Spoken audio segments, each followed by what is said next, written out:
Petrovický išli oznámiť rozhodcom, ako by to malo vyzerať. My sa ešte raz môžeme pozrieť na gól z 53. minúty, keď Maciejevský skutočne po lahôdkovej kombinácii zakončoval do prázdnej brány po vyšachovaní našej obrany.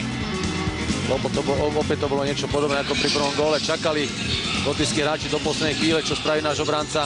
Aj pri prvom góle si lahol v mezej, obišli ho, teraz si tam lahol do tej kombinácie Štrbák a takisto počkali do poslednej chvíle a dá sa povedať, vyšakovali našu obranu až s gólom do prázdnej brány. Marcel Hossa bude zo samostatného nájazdu ako prvý skúšať Masalskisa. Aspoň teraz by sme ho mohli prekonať, aby to nemal také, aby si moc neveril. Ešte Peter Orsák musí Masalskisovi oznámiť slovko 2. A už Marcel Hossa môže ísť proti lotyšskému brankárovi. Tak síce Blafák mu vyšiel, ale bránku netrafil. Strelecká smola pokračuje. Ja si myslím, že v tom závere mu trošku podskočil puk. Ako to už spomínali, ten ľad naozaj tiež není asi taký kvalitný a dá sa povedať, keď už to naťahoval na tú stranu, je tam aj veľa snehu, tak ten puk sa postavil a tým pádom nezakončilo do brány. Proti Lašákovi Niživís.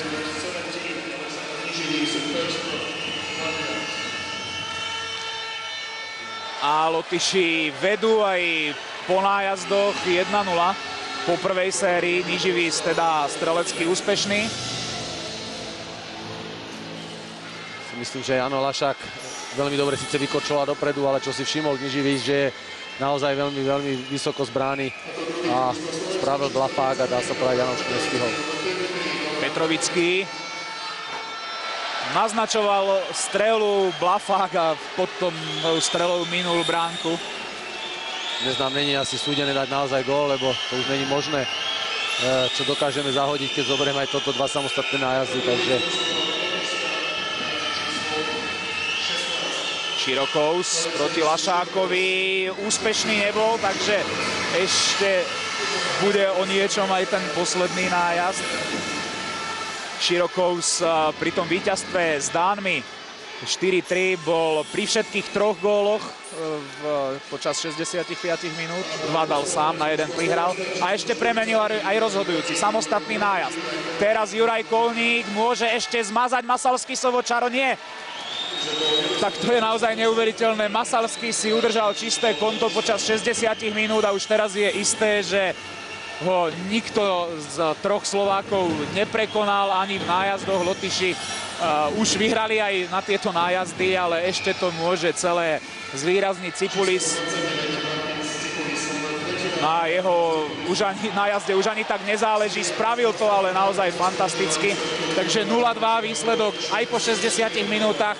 Aj po nájazdoch Lotyši naozaj nás vycvičili v efektivite a ukázali, aká je dôležitá tá pokročilejšia časť prípravy na majstrovstvá sveta. Pripomíname, že oni zohrali už tretí zápas, zatiaľ čo slovenská reprezentácia iba prvý.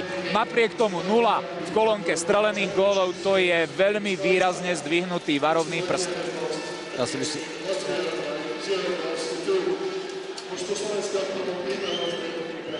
Pán Šupler, takže tá generálka sa nevydarila, ale samozrejme, keďže máte iba ďalšiu jednu skúšku, nemáte veľa času rozhodnúť sa, kto pôjde do Kanady. No, tak ja si myslím, že to bol taký vyrovnaný zápas. 2 tretiny, druhú a tretiu sme hrali skutočne v podstate na jednu bránu. Nebolo využitých skúšku vyložených golových príležitostí a toho zápasu rozhodlo vyniekajúci brankár Lotyšov a naša taká možno nižšia efektivita a nezodpovednosť. Samozrejme v tom tlaku sa urobí chybička a ten druhý gól to bolo proste už niečo, čo nás položilo na kolena. Čo myslíte, čo vám na druhej strane ukázal možno aspoň v náznaku pozitívneho v hre vášho mužstva? No tak sa ukazuje, že v tých obranných činnostiach to nie je také najhoršie, ale tá útočná fáza, efektivita, keď sa hraje troška otvorený hokej, tak už bola na nižšej úrovni a hlavne tá efektivita spustu šancí zostalo neprevinných. Takže väčší dôraz a samozrejme to nejde zmeniť zo dňa na deň, ale budeme robiť všetko preto, aby sa to zlepšilo. Našu verejnosť, fanúšikov určite bude zaujímať, keďže dnes je termín, že máte oznámiť nomináciu 30 hráčov na majstrovstvá sveta. Pre koho ste sa rozhodli? Notabene, ak uvážime, že v hre máme ešte niektorých chlapcov v zámorí a ešte keby ste boli takí dobrí a povedali nám, ako je to teda so Šatanom Višňovským a aj Andrejom Mesárošom.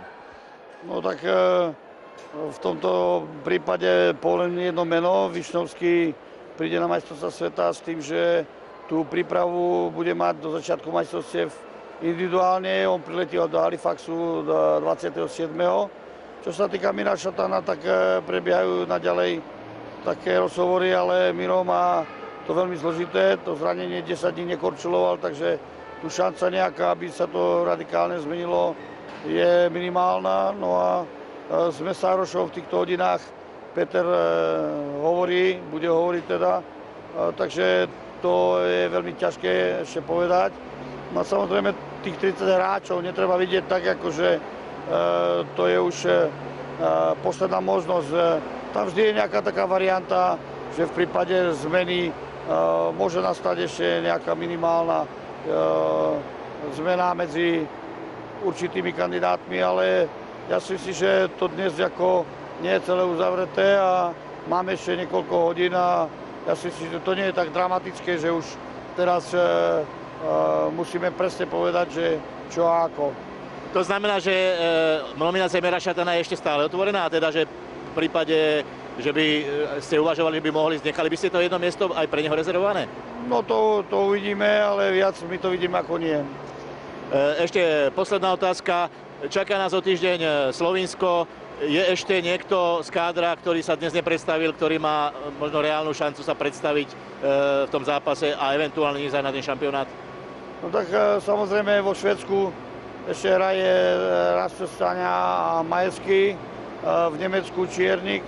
No a v podstate v Českej extralíge ukončilo sa finále Fero Skladaný. Mal troška zdravotné problémy, takže verím, že sa do pondelka dostane na zráz a že bude všetko v poriadku. Dobre, ďakujem veľmi pekne. Vidím, že už hovoríte z posledných síl. Prišli ste o hlas pri povzbudzovaní či zo zmeny počasia? Ale nie, to je taká výroza, ktorá ma už trápi zhruba týždeň a pokiaľ je to studené prostredie a zmeny, tak človek sa potom troška vytrápi. Dobre, dajte sa do poriadku a hlavne aj vás verenci potešili o týždeň tým víťazstvom. Ďakujem pekne, pekný večer.